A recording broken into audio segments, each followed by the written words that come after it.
Welcome back. We're starting a new segment for our weekly BBB phone banks to hear from you and some of the question that you have about your consumer concerns. We welcome Heather Clary from the Better Business Bureau with a look at some of the things folks are asking about. Yeah, we get people write in and say, well, what about this or what about that? And we figure, well, you know, everyone can benefit from the answer to these questions. So we do this every once in a while, the old mailbag or email bag, as it were. So these are a couple of things that consumers have actually emailed into the BBB. So we'll answer them here, of course, not revealing those people's names to protect the innocent. The first one we'll talk about today involves someone who wrote and said a foreign-sounding lady called his mother and said she was from Medicare and that they were issuing new cards to women only.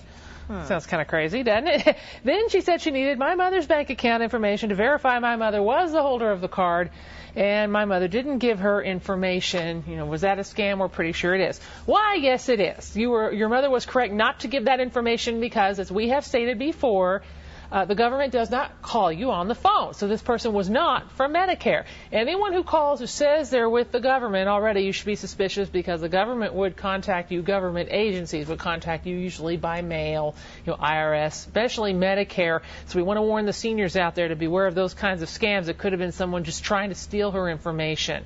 So good call on that one, not to give that information. Another email we received this week was someone inquiring about an issue they were having by selling something online. A lot of folks who do sell things on Craigslist and sites like that may want to pay attention to this. I'd like to report an email address and a lady who's trying to scam me for money. She sent me a check for an item off of Craigslist with the check being written for $1,500 over my asking price. She wants me to cash the check and give the rest of the money to the movers she's going to send to pick up the item. The check I received does not look like a real check. They attached a scan of it. And now I've not been able to get a hold of the lady. What steps should I take? Should I cash it?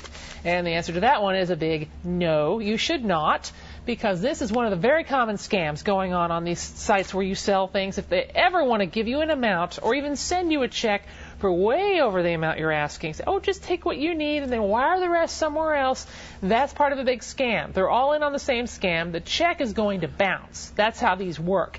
You'll be left paying back your bank. You would have wired the money off to the con artist, can't get it back. They're hiding behind a generic email address on one of these sites. So be very cautious with those kinds of things if you do buy and sell online.